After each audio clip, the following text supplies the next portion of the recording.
Parfois, la vie, elle est difficile, mais il faut se battre. Wallahi, dans la vie, il faut se battre. La vie, elle n'est pas faite pour les faibles. وَلَقَدْ خَلَقْنَا الْإِنسَانَ فِي كَبَدٍ. Nous avons créé l'être humain pour une vie pleine de luttes. La vie, elle est comme ça. Elle ne te fera pas de cadeau. Et moi, ma mère, elle m'a toujours dit, toi, t'es noir, t'es musulman, t'es doublement handicapé. Ben, tu vas devoir te battre 2 fois plus. Et c'est tout, ne parle pas. Ne dis pas, mais c'est injuste, comment ça se fait que tu fermes la bouche et tu te bats 2 fois plus, point barre. La vie, elle est comme ça, en attendant qu'on améliore les choses. Mais au jour d'aujourd'hui, les choses sont ainsi. Et je ne devrais pas vous raconter cette histoire, parce qu'elle ne m'a pas donné l'autorisation.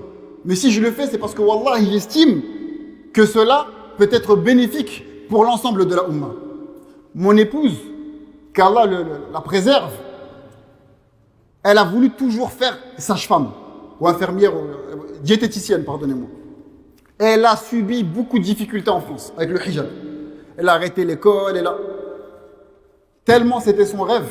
Wallah, elle est partie, elle s'est inscrite au DUE. C'est un bac qu'on peut passer à la fac après, pour ceux qui ont arrêté l'école, parce qu'elle a arrêté au lycée vu qu'elle n'avait pas comment on appelle ça, le bac. Pour poursuivre son rêve, elle est partie au Maroc. C'est pas une Marocaine, c'est une Comorienne. Elle est partie au Maroc pour faire ses études là-bas. Malheureusement, Allah subhanahu wa ta'ala, il éprouve ses serviteurs comme il veut. Il a décrété, malheureusement pour elle, qadar Allah, et pas malheureusement, il a décrété que ça allait pas se passer ainsi. Elle est revenue en France, elle n'a pas lâché prise. J'ai fini mes études. En Arabie, on est revenu en France. On a eu des enfants. Elle a fait en sorte de s'inscrire en France pour faire ses études. Et à cause du problème, entre guillemets, du hijab, ce qu'elle a fait, elle est partie faire son stage dans l'île de la Réunion, où là-bas, c'est toléré. Pendant 1 an, je n'ai pas vu ni ma femme, ni mes enfants. Elle a fait ce sacrifice et j'ai dit, tu m'as suivi en Arabie Saoudite. Wallah, on a subi des galères, tu as patienté. Eh bien, moi, je me dois de patienter pour tes études. Mes 2 enfants, ils étaient là-bas, j'envoyais de l'argent comme je pouvais. Et elle a fait tous ses stages et elle est revenue. Alhamdoulilah, elle a pu passer ses examens il n'y a pas longtemps.